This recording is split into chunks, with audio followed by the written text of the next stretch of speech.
প্রিয় দর্শক বন্ধুরা, এই মুহূর্তে সাউথ 24 পরগনা 2009 প্রাইমারি নিয়োগকে কেন্দ্র করে উঠে এলো দেবাশিস বিশ্বাসের গুরুত্বপূর্ণ একটি পদক্ষেপের খবর। এবং এইমাত্র উঠে আসছে অত্যন্ত গুরুত্বপূর্ণ কিছু তথ্য, যা ভিডিওর মধ্যে সবটাই আলোচনা করছি।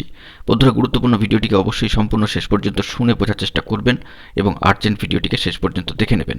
যে সমস্ত বন্ধুরা চ্যানেলটি সাবস্ক্রাইব করেননি, সাবস্ক্রাইব করে নিয়ে সঙ্গে থাকবেন। বন্ধুরা, আমাদের মূল আলোচনায় প্রবেশের পূর্বে একটি ছোট্ট এবং গুরুত্বপূর্ণ ইনফরমেশন আপনাদের সামনে দিয়ে রাখি যে দেবাশিস বিশ্বাস 2009 সংগ্রামী লড়াকু যোদ্ধা এবং ভয়হীন মানসিকতা সম্পন্ন একজন ব্যক্তিত্ব, যিনি কিনা যে কোনো কর্মসূচি বা অবস্থান মঞ্চে যখন অবস্থান করেন বা এগিয়ে যান, তখন কিন্তু তার একটি বা দুটি উদ্দেশ্য থাকে না, থাকে বহুমুখী উদ্দেশ্য।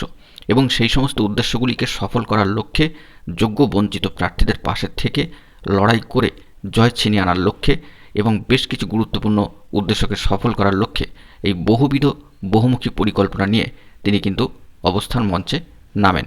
এক্ষেত্রে আমরা গতকালকেও জানিয়েছিলাম যে লড়াকু যোদ্ধা দেবাশিস বিশ্বাস সংগ্রামী যৌথ মঞ্চের ডিএ মঞ্চের আহ্বানে পুনরায় কিন্তু তিনি আবার রাজপথে নামতে চলেছেন এবং তাকে প্রত্যক্ষ করা গিয়েছে 2009 সম্পূর্ণ পৃথক ব্যানারে।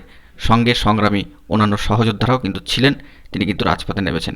এক্ষেত্রে অন্যান্য চাকরিপ্রার্থী মঞ্চ এই ডিএ মঞ্চের ডাকা আন্দোলনে রাজপথে নেমেছিল এবং 2009 সাউথ 24 পরগনার পক্ষ থেকে দেবাশিস বিশ্বাসের নেতৃত্ব একেবারে চোখে পড়ার মতো ছিল। শুধুমাত্র রাজপথ নয়, মঞ্চেও তিনি কিন্তু তার অবস্থানকে স্পষ্ট করেছেন। পাশাপাশি 2009 নিয়োগের অবস্থানকেও বর্তমানের প্রেক্ষাপটে তিনি কিন্তু ব্যাখ্যা করেছেন। কোর্টের লড়াইয়ের পাশাপাশি রাজপথের লড়াই, বিভিন্ন বিষয় নিয়ে তিনি মঞ্চ থেকে স্পষ্ট বার্তা দিয়েছেন, খোলা বার্তা দিয়েছেন। বন্ধুরা, এক্ষেত্রে বেশ কিছু উদ্দেশ্যকে সফল করার লক্ষ্যে তিনি কিন্তু এগিয়ে যাচ্ছেন। এবং আরও একবার জানিয়ে রাখি যে সমস্ত প্রার্থীরা দিকে দিকে দিগ্ভ্রান্ত হয়ে পড়েছেন, তারা কিন্তু অবশ্যই দেবাশিস বিশ্বাসের হাত শক্ত করে ধরে এগিয়ে চলার চেষ্টা করুন। কারণ এখনও পর্যন্ত বেশ কিছু শূন্যপদ পড়ে রয়েছে। যোগ্য বঞ্চিত প্রার্থীদের স্কুলে যাওয়ার লড়াই কিন্তু চলবে রাজপথের পাশাপাশি মহামান্য কলকাতা হাইকোর্টেও। বন্ধুরা, সমস্ত দিককে খেয়াল রেখে দেবাশিস বিশ্বাস এই উদ্দেশ্যগুলিকে সফল করার লক্ষ্যেই গত কয়েকদিন পূর্বেই ডিএ মঞ্চে তিনি কিন্তু আবারও অবস্থান করেছিলেন। পাশাপাশি দেখেছি যে গ্রুপ সি গ্রুপ ডির অবস্থান মঞ্চেও তাকে আমরা প্রত্যক্ষ করেছি একটি প্রতীকী ফাঁসির মঞ্চে।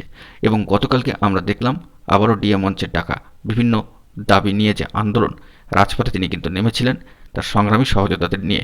এক্ষেত্রে রাজপথে তার ভূমিকা ছিল অত্যন্ত উল্লেখযোগ্য। প্রতিটি পদক্ষেপে তিনি তার অবস্থানকে বুঝিয়ে দিচ্ছিলেন।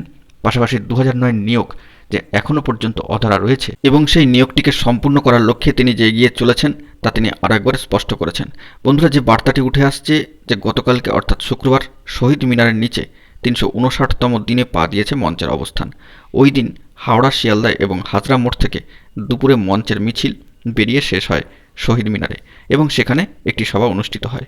মিছিলে মঞ্চের সদস্যরা ছাড়াও ছিলেন পশ্চিমবঙ্গের অঙ্গনওয়াড়ি কর্মী সহায়িকা কল্যাণ সমিতি, পাশাপাশি 2022 টেট উত্তীর্ণ চাকরিপ্রার্থী মঞ্চ, ছিল 2009 দক্ষিণ 24 পরগনা প্রাথমিক চাকরিপ্রার্থীরা এবং এর পাশাপাশি ছিল নবম থেকে দ্বাদশের বৃত্তিমূলক অস্থায়ী শিক্ষকদের সংগঠনের সদস্যরা। শিয়ালদাহ থেকে মিছিলকারীরা এসে ধর্মতলা ডোরিনা ক্রসিং মোড়ে বসে রাস্তা অবরোধ করেছিলেন এবং সেখানে 2009 দক্ষিণ 24 পরগনার প্রাথমিকের চাকরিপ্রার্থীদের কয়েকজন মুড়ির চপ বিক্রি করতে থাকেন। এক্ষেত্রে উল্লেখযোগ্য ভূমিকা পালন করেছেন অবশ্যই দেবাশিস বিশ্বাস, যা ইতিপূর্বে আপনাদেরকে জানিয়েছি। তারা জানাচ্ছেন 1834 শূন্যপদের মধ্যে 1506 জনের একটি নিয়োগ প্যানেল প্রকাশিত হয় এবং সেখান থেকে বেশ কিছু প্রার্থী চাকরিতে যোগদান করেন।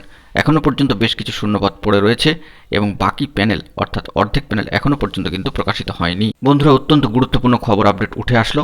পরবর্তী ক্ষেত্রে এ বিষয়ে দেবাশিস বিশ্বাসের তরফ থেকে কী পদক্ষেপ গ্রহণ করা হয় তা অবশ্যই তথ্য পেলে আপনাদের কাছে তুলে ধরার চেষ্টা করব। অত্যন্ত গুরুত্বপূর্ণ একটি পদক্ষেপ গতকালকের জন্য নিয়েছিলেন সংগ্রামী যোদ্ধা, লড়াকু যোদ্ধা দেবাশিস বিশ্বাস। বন্ধুরা, এখন এই পর্যন্তই। গুরুত্বপূর্ণ আপডেটগুলি পাওয়ার জন্য অবশ্যই এখনই চ্যানেলটিকে সাবস্ক্রাইব করে নিয়ে সঙ্গে থাকুন। ধন্যবাদ।